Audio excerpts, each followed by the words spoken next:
La République démocratique du Congo, une crise humanitaire complexe qui dure depuis pratiquement 2 décennies.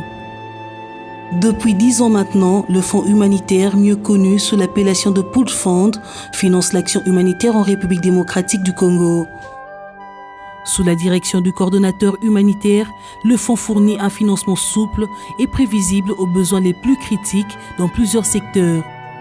Dans le Tanganyika, grâce à un financement du fonds humanitaire, des abris transitionnels ont été construits pour les victimes des conflits intercommunautaires entre les Luba et Ntwa. Les bénéficiaires ne pouvaient qu'exprimer leur satisfaction par des chants et des danses. Dans le nord Ubangi, certains réfugiés centrafricains ont pu bénéficier des abris d'urgence avec des latrines dans les camps des déplacés d'Inké. D'autres projets ont été financés dans des communautés d'accueil des déplacés ou des réfugiés.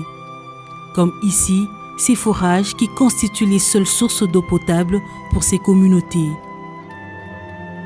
10 ans de fonds humanitaires en RDC, c'est aussi près de 68 millions de bénéficiaires qui ont reçu l'assistance et qui ont reçu une aide de la part du fonds humanitaire, que ce soit dans les secteurs de la santé, de l'eau, l'hygiène et l'assainissement, de la sécurité alimentaire, ou à travers d'autres secteurs qui sont repris dans le plan de réponse humanitaire.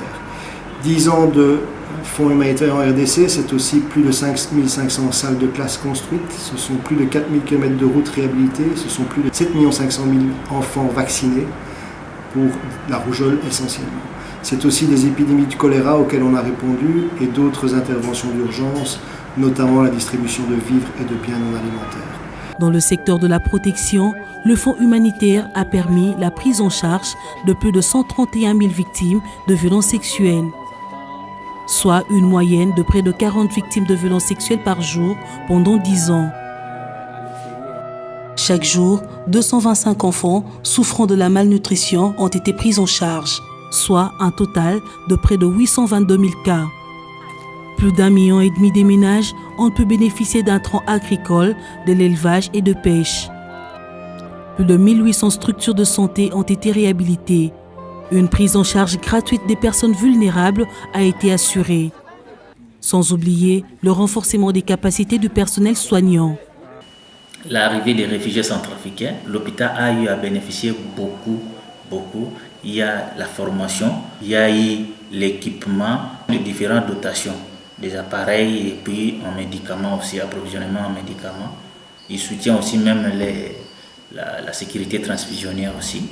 Pour nous, ça constitue maintenant une opportunité pour nous aussi d'avoir cette connaissance, d'utiliser aussi cette compétence pour arriver aussi à prendre à charge toute personne qui présente des troubles des comportements, non pas seulement au chef des réfugiés centrafricains, mais aussi la population autochtone aussi.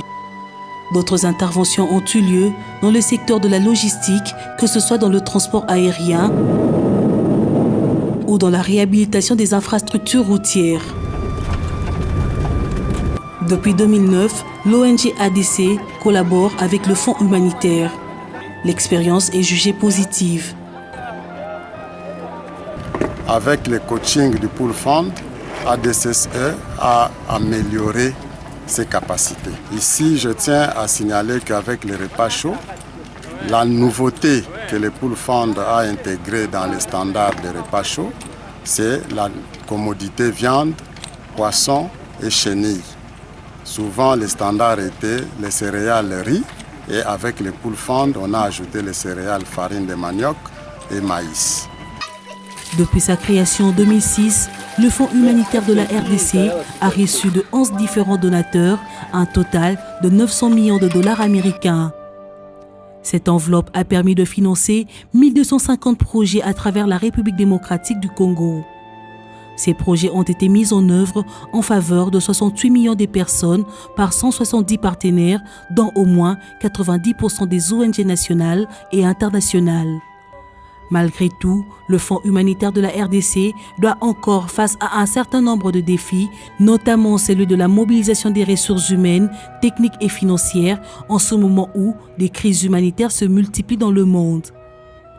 Les autres défis sont notamment le renforcement de la coordination à travers les différentes plateformes qui existent au niveau national, provincial ou local, ainsi que le renforcement de plans de réponse humanitaire.